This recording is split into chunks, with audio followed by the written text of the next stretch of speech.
Hello दोस्तों, स्वागत है आपका हमारे एक और नए वीडियो में।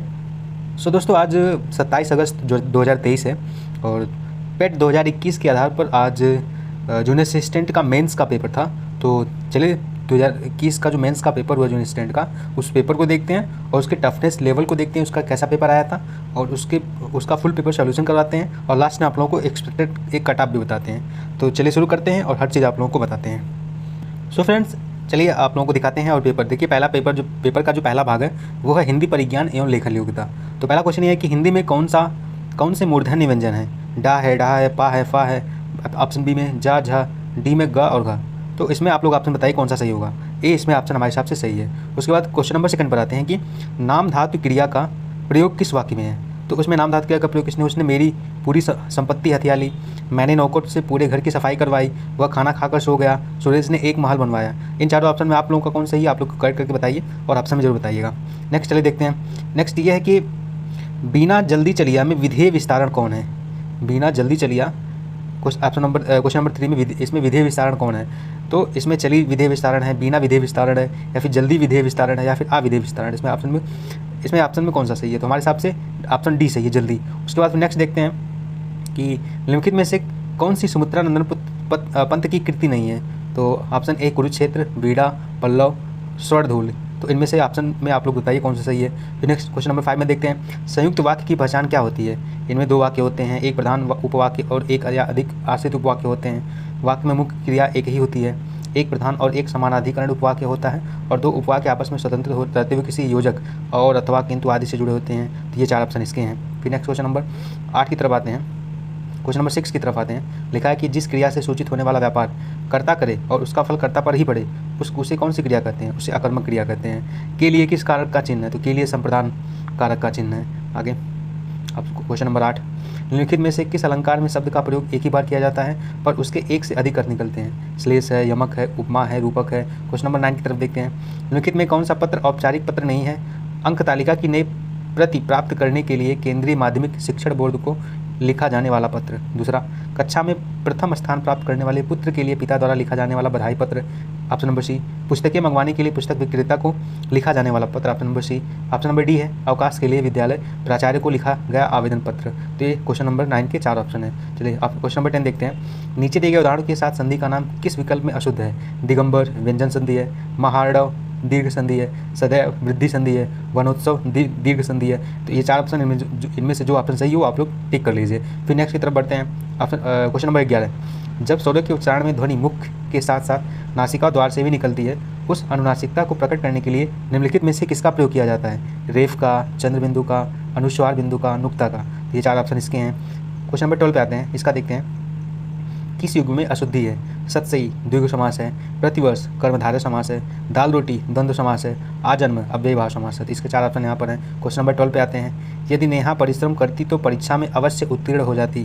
क्रिया का कौन सा काल है? आसन्न भूतकाल, संदिग्ध भूतकाल, हेतुमत भूतकाल, अपूर्ण भूतकाल। तो क्वेश्चन नंबर 13 के ऑप्शन 4 यहाँ पर है। इनमें से कौन सा सही आप लोग बताइए। क्वेश्चन नंबर 14 पर आते हैं। रेखांकित पदबंध का प्रकार बताइए। उस जैसा जिंदा दिल स्थान मिलना कठिन है। तो ये कौन सा पदबंध है? विशेषण पदबंध है, सर्वनाम पदबंध है, क्रिया विशेषण पदबंध है, संज्ञा पदबंध है। तो आप क्वेश्चन नंबर 4 के जो 4 ऑप्शन यहाँ पर हैं। क्वेश्चन नंबर 15 क्या है? पदबंध को व्यक्त करने के लिए कौन सा विकल्प सर्वोचित है? पहला ऑप्शन नंबर ए, पदबंध शब्दों का समूह है जो वाक्य से स्वतंत्र होता है। ऑप्शन नंबर बी, पदबंध एक से अधिक शब्दों का समूह है जो मिलकर एक पद की इकाई के रूप में कार्य करता है। ऑप्शन नंबर सी, पदबंध पदों का समूह है जो अनेक पदों का कार्य करता है। ऑप्शन नंबर डी, पदबंध उपवाक्य का दूसरा नाम है। तो आपसे क्वेश्चन नंबर 15 के ऑप्शन ये 4 यहाँ पर है। फिर क्वेश्चन नंबर 16 पे देखते हैं। नीचे दी गई तालिका में अशुद्ध मेल कौन सा है? हम यहाँ पे अशुद्ध मेल बताना है कि का वर्ड क्या है? का वर्ड अघोष है, अल्प प्राण है, कंठ है। छा वर्ग क्या है? छा वर्ड अघोष महाप्राण तालु है। डा क्या है? सघोष अल्प प्राण मूर्धा है। धा क्या है? सघोष महाप्राण ओष्ठ है। तो इनमें आप लोगों को बताना है कि इसमें कौन सा सही है। क्वेश्चन नंबर 17 की तरफ बढ़ते हैं। तो लिखा है कि अर्धविराम चिन्ह कहाँ लगता है? तो अर्धविराम कहाँ पे लगता है? तो इसमें ऑप्शन ए है, जहाँ अल्प विराम की अपेक्षा थोड़ा कम रुकना हो वहाँ अर्धविराम लगता है। ऑप्शन नंबर बी, जहाँ अल्प विराम की अपेक्षा थोड़ा अधिक रुकना हो। ऑप्शन नंबर सी, उद्धरण चिन्ह के पहले। ऑप्शन नंबर डी, जहाँ कोई निर्देश देना हो। तो क्वेश्चन नंबर 17 के ये 4 ऑप्शन हैं। क्वेश्चन नंबर 18 पर आते हैं। वैदिक संस्कृत से लेकर आधुनिक युग तक की हिंदी के विकास का सही क्रम कौन सा है? तो इसमें ए नंबर है वैदिक संस्कृत, लौकिक संस्कृत, पाली, प्राकृति, अपभ्रंश। ऑप्शन नंबर बी है लौकिक संस्कृत, वैदिक संस्कृत, अपभ्रंश, पाली, प्राकृति। ऑप्शन नंबर सी है वैदिक संस्कृत, लौकिक संस्कृत, अपभ्रंश, पाली, प्राकृति। ऑप्शन नंबर डी है वैदिक संस्कृत, अपभ्रंश, लौकिक संस्कृत, पाली और प्राकृति। तो इन चारों ऑप्शन में कौन सा ही आप लोग बताइए। उसके बाद फिर क्वेश्चन नंबर हम 19 की तरफ आते हैं। इसमें लिखा है कि भवन और भुवन का अर्थ किस विकल्प में सही है? तो भवन और भुवन, भवन ऑप्शन नंबर ए में लिखा है 14 लोक और प्रासाद। ऑप्शन नंबर बी में लिखा है गृह और वन। और ऑप्शन नंबर डी में लिखा है आकाश और संसार। ऑप्शन नंबर डी में लिखा है महल और जगत। तो इन चारों में कौन ऑप्शन आप लोग बताइए। फिर आप क्वेश्चन नंबर 20 पर आते हैं। 20 पर ये लिखा है कि किस युग्म का विलोम शुद्ध रूप नहीं है? औदार्य, अनौदार्य, उत्कर्ष, अपकर्ष, संधि समास, श्वास, निश्वास, निश्वास। तो इनमें कौन सा विलोम रूप शुद्ध नहीं है? इन चारों ऑप्शन में क्वेश्चन नंबर 20 का कौन सा सही आप लोग बताइए। फिर ऑप्शन नंबर 21 पर, क्वेश्चन नंबर 21 पर आते हैं। इसमें लिखा है कि निम्नलिखित में किस विकल्प में सभी शब्द पर्यायवाची हैं? सतीश, शंकर, महेश्वर, शिव, चपला, सौदामिनी, चंचला, मेखला, शार्दुल, अयाल, केहरी, व्याघ्र, अच्युत, गरुड़ध्वज, विनायक, भालचंद्र। तो इनमें कौन सा विकल्प में सभी पर्यायवाची एक जैसे हैं? ये ऑप्शन बताना है। तो ये चार ऑप्शन यहाँ पर हैं। क्वेश्चन नंबर 22 की तरफ बढ़ते हैं। इसमें लिखा है कि अकर्मक धातुओं से बनने वाला और सदैव एक वचन पुल्लिंग और अन्य पुरुष की क्रिया वाला वाच्य कौन सा संभव है? पहला कर्तवाच्य, बी कर्मवाच्य, सी भाववाच्य, डी कर्मवाच्य और भाववाच्य दोनों। तो इनमें क्वेश्चन नंबर 22 के ऑप्शन ए से डी तक यहाँ पर है। फिर उसके बाद क्वेश्चन नंबर 23 पर आते हैं। तो प्रश्न नंबर 23 में शब्दों के आदि में जुड़कर शब्दों में के अर्थ में विशेषता लाने वाले शब्दांश क्या कहलाते हैं? प्रत्यय कहलाते हैं। आदि में जुड़कर, तो आदि में जुड़ता है तो वो प्रत्यय नहीं उपसर्ग कहलाता है। उपसर्ग सही है। क्रिया विशेषण और निपात, इनमें से उपसर्ग ऑप्शन जो है वो सही है। उसके बाद फिर क्वेश्चन नंबर 14 देखते हैं। आज हमारी बारी है में आज कौन सा पद है? तो आज हमारी बारी में जो आज है वो संज्ञा है, सर्वनाम है, क्रिया विशेषण है, क्रिया है। इन चारों में ऑप्शन नंबर बी जो है सर्वनाम है। उसके बाद फिर आप क्वेश्चन नंबर 25 की तरफ आते हैं। 25 ये है कि रेखांकित उपवाक्य का भेद लिखिए। एक ऐसा पत्र लिखो जिसमें विद्यालय की सभी समस्याओं का उल्लेख हो। तो इसमें कौन सा है? ये संज्ञा उपवाक्य है या विशेषण उपवाक्य है, क्रिया विशेषण उपवाक्य है, प्रधान उपवाक्य है। तो ऑप्शन 25 का, क्वेश्चन नंबर 25 का option A B C D यहाँ पर है। आप लोग बताइए इनमें से कौन सा सही है। फिर क्वेश्चन नंबर 26 से 30 तक जो है ये गद्यांश का है। तो गद्यांश यहाँ पर है।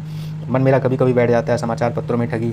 तो ऑप्शन जो है 25 से 30 आप लोग पढ़ लीजिएगा और पढ़ के जो यहाँ पर है इनका जो है क्वेश्चन ये है कि मन मेरा कभी कभी बैठ जाता है का आशय क्या है? तो इसमें ए बी सी डी यहाँ पे 4 ऑप्शन है। फिर 27 की तरफ पढ़ते हैं। क्वेश्चन नंबर लेखक ने चिंता का विषय किसे कहा है? तो यहाँ पर option number A B C D इन चारों को पढ़ के बताइए कि इनमें कौन सा ऑप्शन सही है। फिर क्वेश्चन नंबर 28 में देखते हैं ईमानदारी को मूर्खता का पर्याय कैसे समझा जाने लगा है? तो ए है आज सभी को बेईमान से कमाना अच्छा लगता है, पूरे देश में बेईमानी बस गई है। सी है, डी है। इनमें से कौन आप लोग सही बताइए। उसके बाद फिर क्वेश्चन नंबर 29 की तरफ आते हैं। लिखा है कि हताश हो जाना ठीक नहीं है। इस वाक्य को लिखने का लेखक का क्या तात्पर्य है? लेखक देश की दशा से दुखी है, लेखक देश की दशा से चिंतित है। ऑप्शन नंबर सी है। फिर ऑप्शन नंबर डी है। 29 में ये चारों ऑप्शन है। इनमें से बताइए कौन सा सही है। फिर क्वेश्चन नंबर 30 पर आते हैं। इसमें लिखा है निरी शब्द कौन सी व्याकरणिक इकाई है? तो निरी संज्ञा है, सर्वनाम है, विशेषण है, संबंधबोधक है। इनमें से कौन सा सही आप लोग बताइए कमेंट करके। फिर 31 की तरफ बढ़ते हैं। ये यहाँ से स्टार्ट होता है रीजनिंग जो है 31 क्वेश्चन नंबर 31 से स्टार्ट होता है। पहला ये है कि A B C D E F G एक गोलाकार मेज है, चारों ओर एक दूसरे की ओर मुख करके बैठे हैं। एफ सी के बाएं बगल में है और जी सी के बाएं से दूसरे स्थान पर है। ए ई के बाएं से तीसरे स्थान पर बैठा है। बी डी और ई के बीच में बैठा है। बी के ठीक दाएं कौन बैठा है? तो इसमें से option D A F E इन चारों में कौन सही है आप लोग सॉल्व करके बताइए। फिर क्वेश्चन नंबर 32 की तरफ आते हैं। इसमें लिखा है कि निम्नलिखित जानकारी को ध्यानपूर्वक पढ़ें और उत्तर दीजिए। तो ये है ब्लड रिलेशन का है। ब्लड रिलेशन का आप लोग टोटल यहाँ पे जो है इनको सॉल्व करिए और सॉल्व करके इनमें चारों ऑप्शन में कौन सा सही है इनमें आप लोग बताइए। यहाँ पे 4 ऑप्शन यहाँ पे दिए गए हैं। फिर क्वेश्चन नंबर आगे बढ़ते हैं। क्वेश्चन नंबर 33 पर आते हैं। इनमें लिखा है कि निम्नलिखित प्रश्न में कथन दिए गए हैं और इन कथनों के बाद निष्कर्ष दिए गए हैं और आपको दिए गए कथनों को सत्य मानना है भले ही वो सामान्यतः ज्ञात तथ्यों से, मतलब ये कथन निष्कर्ष है। और कथन में यह है कि कुछ प्रश्न उत्तर हैं, कुछ उत्तर लेखक हैं, सभी लेखक कवि हैं। और इसका निष्कर्ष है कुछ लेखक उत्तर हैं, कुछ कवि प्रश्न हैं, सभी प्रश्न कवि हैं, कुछ कवि उत्तर हैं। तो इन चारों ऑप्शन में कौन सा सही है आप लोग बताइए। फिर आगे बढ़ते हैं। क्वेश्चन नंबर 34 पर आते हैं। इसमें लिखा है कि एक कक्षा में 150 छात्र हैं और लड़कियों की संख्या से दोगुनी है। लड़कों में से एक कुड़ाल शीर्ष से 25वें स्थान पर है और केवल 10 लड़कियां कुणाल से आगे हैं, उसके बाद कितने लड़के हैं? तो यहाँ पर ऑप्शन 4 ऑप्शन है, 90, 75, 85 और निर्धारित नहीं किया जा सकता। तो इनमें ऑप्शन आप लोग बताइए कि कौन सा सही है। सॉल्व करके फिर आगे बढ़ते हैं। क्वेश्चन नंबर 35 है, यदि किसी निश्चित भाषा में इलेक्शन को HNHER FMK के रूप में कोडित किया जाता है तो फ्लोटिंग को उसी कोड में कैसे कोडित किया जाएगा? तो 4 ऑप्शन यहाँ पर है, सॉल्व करिए, आप लोग बताइए। उसके बाद फिर क्वेश्चन नंबर 36 बताते हैं कि समान पैटर्न का अनुसरण करते हुए दी गई श्रृंखला में लुप्त पद ज्ञात करिए। पहले 18 है, फिर 24 है, फिर 84 है, फिर 294 है, फिर 798 है, फिर अगला क्या आएगा? तो ये जो पैटर्न है ये मल्टीप्लिकेशन का पैटर्न है, इसमें मल्टीप्लिकेशन के अकॉर्डिंग सॉल्व होगा। आप लोग सॉल्व करिए और चारों ऑप्शन दिए गए हैं, इन चारों ऑप्शन बताइए कौन सा सही है।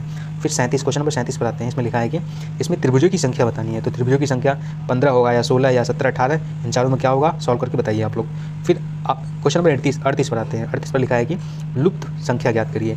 यहाँ पर कुछ वर्ग में लुप्त संख्या दिए गए हैं और एक को छोड़ दिया गया है, तो उनका एक रीजनिंग में सॉल्व करना है और इसके ऑप्शन 108, 110, 112, 114 है। तो बताइए आप लोग कौन सा इसमें से सही होगा।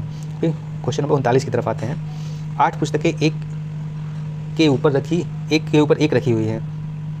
ऊपर से गिनती करें तो दूसरी, 5वीं और 6ठी किताबें हिंदी पर हैं।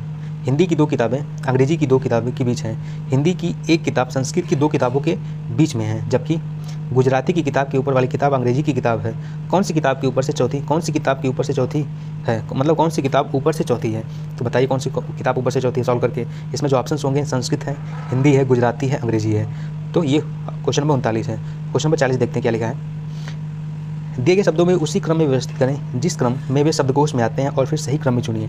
यहाँ पे 4 वर्ड हैं, इन वर्ड को शब्दकोश के अकॉर्डिंग सेट करिए और बताइए कि ABCD जो 4 ऑप्शन में से कौन सही है। क्वेश्चन नंबर 41 पर आते हैं। इसमें लिखा है कि नीचे दिए गए प्रश्न में एक कथन, उसके बाद 1 और 2 उसके दो निष्कर्ष है। तो कथन को पढ़िए और इसमें निष्कर्ष बताइए कौन सा निष्कर्ष कथन के अकॉर्डिंग निकलता है। तो कथन क्या है कि विपक्षी दल ने बढ़ती हुई बेरोजगारी दर को लेकर सरकार की आलोचना की और निष्कर्ष ये है कि बढ़ी हुई बेरोजगारी दर के लिए केवल सरकार जिम्मेदार है। और निष्कर्ष दूसरा, बढ़ती हुई बेरोजगारी दर को रोकना सरकार के लिए कोई बड़ा फैसला नहीं लिया है। तो इन दोनों में कौन ऑप्शन सही है आप लोग करेक्ट करके बताइए, सही करके बताइए कि ABCD में कौन सा ऑप्शन सही होगा।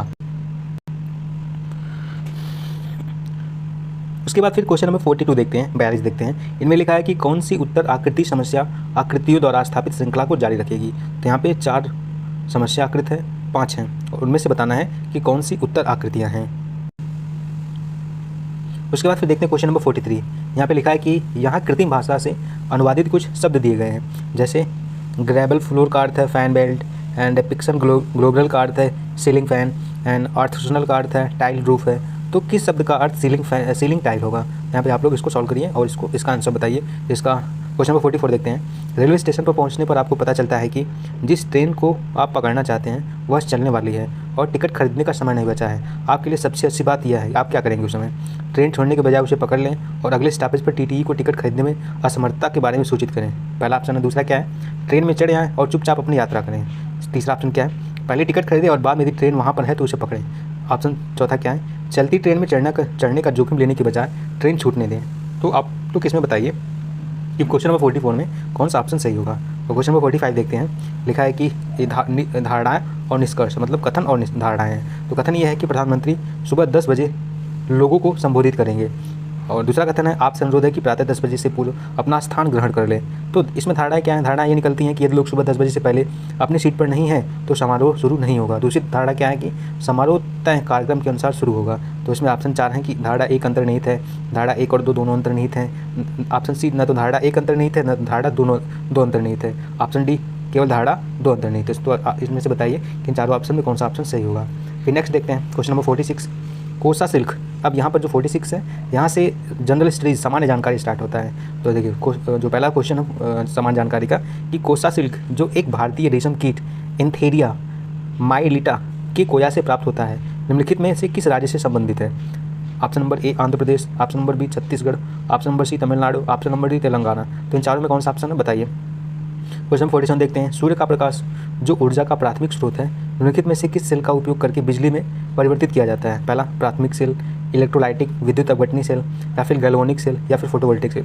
4 ऑप्शन यहाँ पर है। क्वेश्चन नंबर 48 है। निम्नलिखित में से कौन सा हाल ही में एशियाई तलवारबाजी चैंपियनशिप पदक में कांस्य पदक जीतने वाले पहले भारतीय बने। पहला कुमार आकाश, दूसरा अवनी राधिका प्रकाश, option C Bhavani Devi, option D जिनका खत्म जेटली से। तो इसमें बताइए इसमें कौन सा सही है। क्वेश्चन नंबर 49 की तरफ आते हैं। इसमें लिखा है कि उस कार्यक्रम का नाम बताइए जो हाल ही में उद्योग और शिक्षा क्षेत्र में रक्षा अनुसंधान और विकास को बढ़ावा देने के लिए DRDO द्वारा नई दिल्ली में आयोजित किया गया था। तो ऑप्शन नंबर ए है DRDO विकास शिविर, ऑप्शन नंबर बी है R&D चिंतन शिविर, ऑप्शन नंबर सी है अनुसंधान विकास शिविर, ऑप्शन नंबर डी है अनुसंधान चिंतन शिविर। तो इन चारों ऑप्शन में कौन सही है आप लोग बताइए। फिर नेक्स्ट की बात करते हैं क्वेश्चन नंबर 50 की। लिखा है कि हाल ही में भारत में निम्नलिखित में से किस विदेशी मित्र देश की नौसेना को उनकी नौसैनिक क्षमताओं को बढ़ाने के लिए 1991 में कमीशन किए गए खुकरी क्लास का युद्धपोत INS किरपान उपहार में दिया है। Option number A Vietnam, option number B Papua New Guinea, option number C Indonesia, option number D मिस्र। तो इन चारों ऑप्शन में कौन सही है बताइए। क्वेश्चन नंबर 51 देखते हैं। भारत में मानहानि को IPC की किस धारा में परिभाषित किया गया है। धारा 400, धारा 349, धारा 499, उसके बाद धारा 419।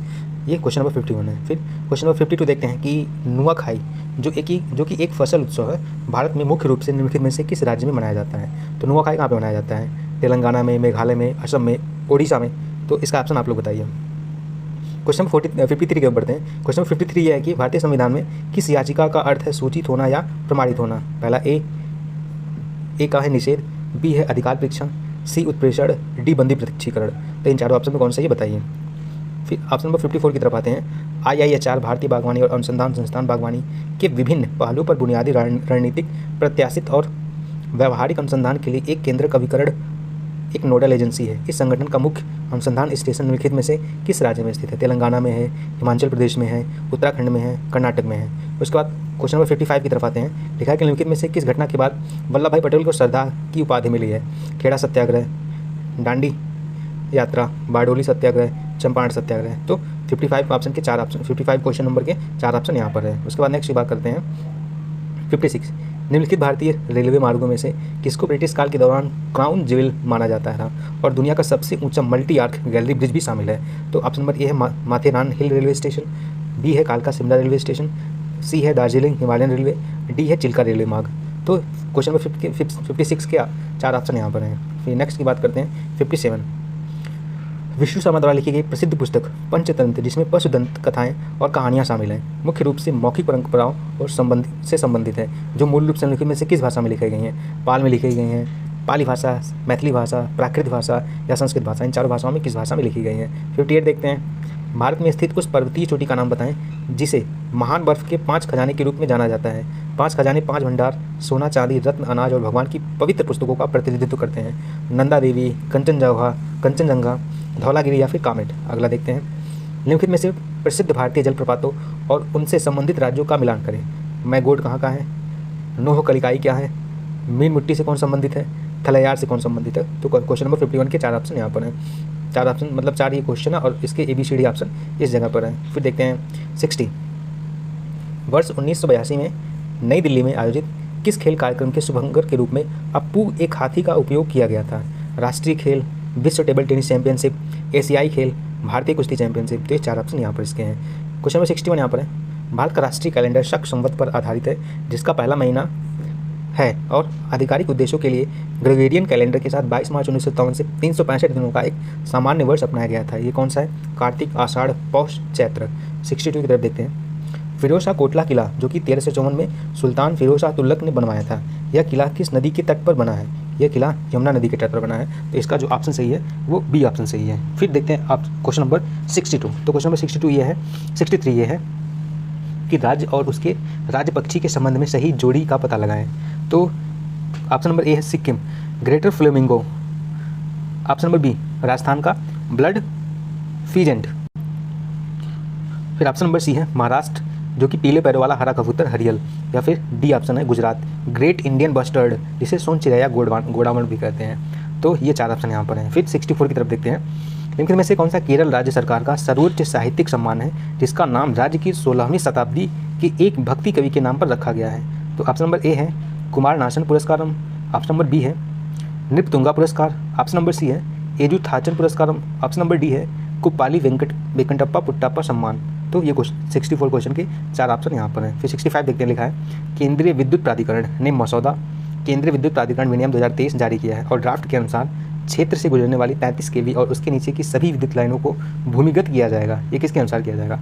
ग्रेट इंडियन बस्टर्ड, सोन चिरैया, भारतीय गिद्ध, इंडियन स्कीमर, हिमालय बटेर। इन चारों में कौन सा ऑप्शन सही है बताइए।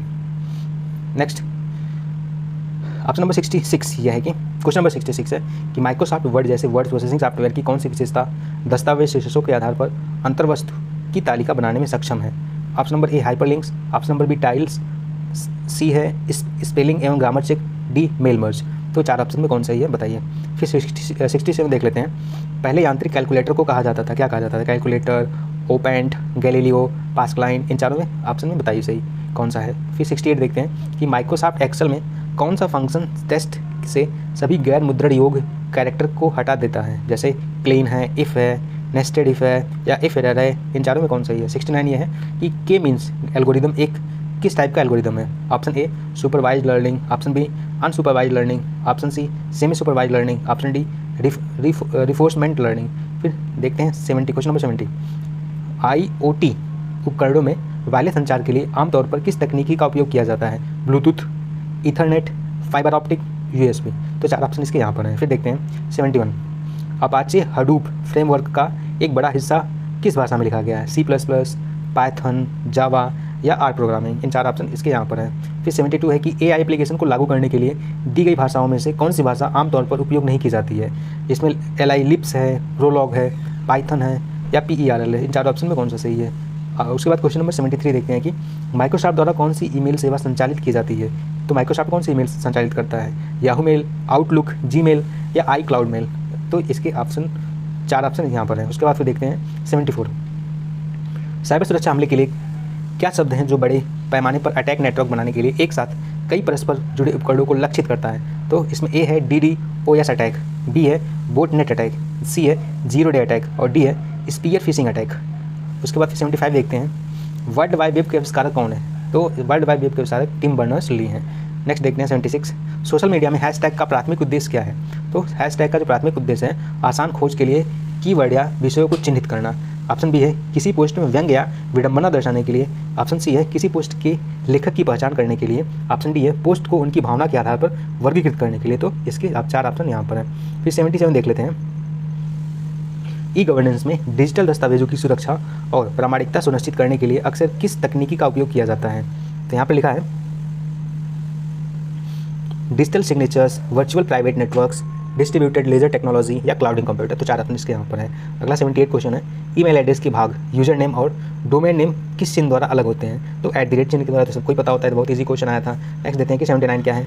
एक कंप्यूटर के CPU में लाखों बहुत छोटे स्विच होते हैं जिन्हें क्या कहा जाता है? बिट्स कहा जाता है, बाइट्स कहा जाता है, ट्रांजिस्टर्स कहा जाता है या रजिस्टर्स कहा जाता है। तो 79 क्वेश्चन का ऑप्शन 4 यहाँ पर है। उसके बाद क्वेश्चन नंबर 80 देख लेते हैं कि यदि पावरपॉइंट प्रेजेंटेशन में संवेदनशील या गोपनीय डेटा है तो आप फाइल को एनक्रिप्ट कर सकते हैं और इसे किससे सुरक्षित कर सकते हैं? पासवर्ड से, प्रोटेक्ट से, प्रेजेंटेशन से, पब्लिक से। तो 4 ऑप्शन यहाँ पर है। इसके ऑप्शन के सही आंसर कौन है आप लोग कमेंट करके बताइए। नेक्स्ट देखते हैं क्वेश्चन नंबर 81। क्वेश्चन नंबर 81 ये है, ये 5वां भाग है, ये उत्तर प्रदेश स्पेशल है और इससे कौन से संबंधित कौन से जानकारी के क्वेश्चन पूछे गए हैं आप चलिए इस पर डिस्कस करते हैं और आप लोगों को हर क्वेश्चन बताते हैं। तो 81 ये है कि निम्नलिखित में से किस नृत्य शैली में एक महिला नर्तकी नृत्य करते समय अपने सिर के ऊपर रोशन दीपों की एक स्तंभ को संतुलित करती है? तो पहला नौटंकी, दूसरा रासलीला, तीसरा ख्याल, चौथा चरखुला। तो 4 ऑप्शन यहाँ पर है। इन्हें बताइए कि कौन सा सही है। फिर देख लेते हैं क्वेश्चन नंबर 82। आधुनिक उपयोग के लिए टेबलवेयर जैसी उच्च चमक वाली विशेषीकृत चमकदार वस्तुएं उत्तर प्रदेश के निम्नलिखित में से किस क्षेत्र में उत्पादित की जाती हैं? सहारनपुर और मुरादाबाद, बी में है मुरादाबाद और मिर्ज़ापुर, सी में है मिर्ज़ापुर और लखनऊ, डी में है चिन्हट और मसीलिया। तो 4 ऑप्शन यहाँ पर बताइए में कौन सा सही ऑप्शन है। फिर 83 की तरफ आते हैं, लिखा है कि निम्नलिखित में से कौन सा स्थान उत्तरी कौशल जनपद की राजधानी थी? श्रावस्ती, काशी, कौशाम्बी, छत्र। तो 4 ऑप्शन यहाँ पर है। आप लोग बताइए इसमें कौन सा सही है। फिर क्वेश्चन नंबर 84 देख लेते हैं कि देवगढ़ में स्थित गुप्त काल का दशावतार मंदिर जो भगवान विष्णु को समर्पित है, अपनी वास्तुकला की शैली के कारण उत्तर भारत में सबसे प्राचीन है। ये कहाँ पर है? ये कौन सा मंदिर है? पहला 64 योगिनी मंदिर, बी पंचायतन मंदिर, सी पातालपुरी मंदिर, डी विशालाक्षी मंदिर। तो 4 ऑप्शन इसमें बताइए कौन सा ऑप्शन सही है। फिर देख लेते हैं क्वेश्चन नंबर 85। निम्नलिखित में से किस जानवर की रक्षा के लिए हस्तिनापुर वन्यजीव अभ्यारण्य की स्थापना वर्ष 1986 में की गई? पहला दलदल हिरण, दूसरा बाघ, ऑप्शन नंबर सी जंगली भैंस और डी जो है लाल पांडा। तो इसमें बताइए इसमें कौन सा ऑप्शन सही है। क्वेश्चन नंबर 86 है कि फतेहपुर सीकरी को पहले फतेहाबाद के नाम से जाना जाता था और यह फतेह शब्द का अर्थ है जीत है। यह शब्द निम्नलिखित में से किस भाषा से लिया गया है? ए फारसी है, बी उर्दू है, सी संस्कृत है, डी प्राकृत है। तो 86 के 4 ऑप्शन यहाँ पर है, इनमें से बताइए कौन सा सही है। फिर देख लेते हैं 87 नंबर क्वेश्चन नंबर 87। लेखक और उनकी कृतियों रचनाओं के संबंध में निम्नलिखित में से कौन सा जोड़ा गलत है? महादेवी वर्मा, छड़दा, Maithili Sharangupt, Tilottama. Option number C Surdas, अष्टसूर। Option number D Jaishankar Prasad, Prem Pathik. तो इन चारों ऑप्शन में कौन सा जोड़ा गलत है उसको कमेंट करके बताइए कि कौन सा सही है। आगे देखते हैं क्वेश्चन नंबर 88। सारनाथ जो अशोक स्तंभ के लिए प्रसिद्ध है, वाराणसी से 10 किलोमीटर उत्तर पूर्व में किन दो नदियों के संगम के पास स्थित है? तो वो कौन सी नदियाँ हैं? गंगा और सोन हैं, यमुना और काली हैं, बेतवा और चंबल हैं, गंगा और वर्धा हैं। तो इन चारों ऑप्शन में कौन सा सही है? तो हमारे हिसाब से ऑप्शन नंबर ए सही है, क्योंकि गंगा और सोन ही सारनाथ जो कि वाराणसी से निकली है। क्वेश्चन नंबर 89 देख लेते हैं कि अक्टूबर 2021 तक उत्तर प्रदेश राज्य में कुल कितने नगर निगम हैं? तो अब तक टोटल जो है अक्टूबर 2021 तक टोटल 17 नगर निगम की संख्या बताई गई है। फिर क्वेश्चन नंबर 90 देख लेते हैं कि जीआई में जो भौगोलिक संकेत टैग जो मिलता है, उत्पादों और स्थान का मिलान करें। वॉल हैंगिंग कहाँ का है?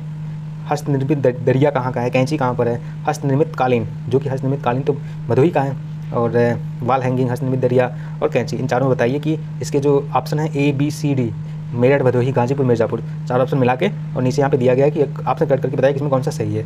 90 में देखते हैं कि उत्तर प्रदेश सरकार ने एक स्वायत्त संस्था के रूप में अतिरिक्त ऊर्जा स्रोत विभाग के अंतर्गत गैर पारंपरिक ऊर्जा विकास एजेंसी नीडा का निर्माण कब किया था? मई 1993, अप्रैल 1983, जनवरी 1984 और दिसंबर 1982। तो इन चारों ऑप्शन में कौन सा सही है बताएं। फिर क्वेश्चन नंबर 92 देख लेते हैं कि लिखा है कि वर्ष 1909 में आगरा में आयोजित उत्तर प्रदेश संयुक्त प्रांत कांग्रेस के सामाजिक सम्मेलन की अध्यक्षता किसने की थी? जवाहरलाल नेहरू, रोमेश चंद्र दत्त, मोतीलाल नेहरू, लाला लाजपत राय। तो चार ऑप्शन यहाँ पर है। क्वेश्चन नंबर 93 देखते हैं कि उच्च श्रेणी के सिलिका बलुआ पत्थरों के बड़े भंडार क्रमशः इलाहाबाद और चित्रकूट जिले के किन क्षेत्रों में पाए जाते हैं और जो उत्तर भारत के कांच उद्योग की आपूर्ति का पारंपरिक स्रोत है? तो पहला ऑप्शन है बामपुर और तरोहा, बी है शंकरगढ़ और बड़गढ़, सी खंडेसरा और थारी, डी सल्लाहपुर और करवी। तो चार ऑप्शन यहाँ पर हैं। 94 देख लेते हैं। हाल ही में जल शक्ति मंत्री स्वतंत्र देव सिंह ने उत्तर प्रदेश में एक सप्ताह चलने वाले एक नल एक पेड़ योजना शुरू की है। यह योजना निम्नलिखित में किसके द्वारा संयुक्त रूप से शुरू की गई है? तो ऑप्शन नंबर ए है राज्य जल आपूर्ति विभाग और जल शक्ति मंत्रालय भारत सरकार, कावेरी परियोजना और ग्रामीण जल आपूर्ति विभाग। ऑप्शन नंबर सी है नमामि गंगे एवं ग्रामीण जल आपूर्ति विभाग। ऑप्शन नंबर डी है जल जीवन मिशन और जल शक्ति मंत्रालय भारत सरकार। क्वेश्चन नंबर आगे देख लेते हैं। क्वेश्चन नंबर 95 है, हाल ही में नोएडा शासी निकाय ने किस सड़क का नाम बदलकर रामनाथ गोयनका मार्ग कर दिया है? तो ये है पाम स्ट्रीट है, अमस्ताल रोड है, पार्क रोड है, कैप्टन विजय थापर मार्ग है। तो 95 के चार ऑप्शन यहाँ पर बताइए में कौन सा ऑप्शन सही है। 96 देख लेते हैं कि वीर अब्दुल हमीद फॉरेस्ट वन्य जीव एवं फॉरेस्ट संरक्षण पुरस्कार योजना किस वर्ष शुरू की गई थी? 2012-13, 14-15, 22-23, 21-22। तो चार ऑप्शन यहाँ पर है। 97 देख लेते हैं कि कानपुर में स्थित लाल मिल किस प्रकार के वस्त्र के लिए प्रसिद्ध थी? Rayon, woollen, cotton, Banarasi silk. तो चार ऑप्शन यहाँ पर है। 98 है कि उत्तर प्रदेश ने आई.टी. टेक्सटाइल, वस्त्र, हस्तशिल्प और गैर पारंपरिक ऊर्जा जैसे विभिन्न क्षेत्रों को पूरा करने के लिए राज्य में कितने SEZ विशेष आर्थिक जोन को मंजूरी दी है? तो ऑप्शन ए है 11, ऑप्शन बी 12, 21, ऑप्शन सी 31 और ऑप्शन डी 30। तो इन चार ऑप्शन में कौन सा सही आप लोग बताएं। फिर 99 देख लेते हैं कि लखनऊ में स्थित रूमी दरवाज़ा की ऊंचाई कितनी है? 60 मीटर, 60 फीट, 90 फीट या फिर 90 मीटर। तो चार ऑप्शन यहाँ पर है। क्वेश्चन नंबर 100 ये है कि लखनऊ स्थित बाल संग्रहालय चिल्ड्रेन म्यूजियम की स्थापना किस वर्ष हुई थी? 1975, 1988, 1970 और 1957। तो ये टोटल जो 100 क्वेश्चन है, यहाँ पर 100 क्वेश्चन आप लोगों को मिल गए होंगे और इसका सोल्यूशन आप लोग करके कमेंट बॉक्स में बताइए कि आप लोगों का कितना सही हो रहा है। और अगर आप लोगों का मान चलिए कि 60 to 70 सही हो रहा है तो आप लोग एक कंपटीशन में बने हुए हैं, क्योंकि ये वाला पेपर ना ही ज़्यादा मॉडरेट था ना और ना ही ज़्यादा टफ था, मतलब मॉडरेट टू टफ था, इजी नहीं था। क्योंकि ये क्वेश्चन जितने भी क्वेश्चन थे, कुछ क्वेश्चन ऐसे थे जो थोड़े ऊपर से पूछ लिए गए थे, लेकिन कुछ इनमें बहुत सारे ऐसे क्वेश्चन जो डीपली पूछे गए थे। अब उसने ये पूछ लिया गया कि रूमी दरवाज़ा कितने फिट है, जो आज तक कहीं नहीं पूछा गया था। अब जनरली लोग देखते ये हैं कि रूमी दरवाज़ा कहाँ पर है, किसने बनवाया था, किस सन में बना था, किसकी याद में बना था, ये सब अधिकतर लोग याद करते हैं, लेकिन ये नहीं याद करते हैं कि कितना फिट बनवाया गया। तो ऐसे क्वेश्चन अब लोगों को डीपली पढ़ने की ज़रूरत है। अब सतही ज्ञान की आवश्यकता नहीं है, तो आप लोग डीपली पढ़िए। जितने भी जीएस के क्वेश्चन है, रीजनिंग के क्वेश्चन, हिंदी के क्वेश्चन है, सब लोग एकदम लेवल के क्वेश्चन आए थे, तो आप लोग अच्छे तरीके से पढ़ाई करिए। तो चलिए दोस्तों, इस वीडियो को यहीं पे एंड करते हैं और आप लोगों से मिलते हैं नेक्स्ट वीडियो में। तब तक के लिए जय हिंद। वीडियो बनाए तो प्लीज़ वीडियो को लाइक करिए, अगर यहाँ तक पहुँच चुके हैं तो प्लीज़ चैनल को जरूर सब्सक्राइब करिए। जय हिंद।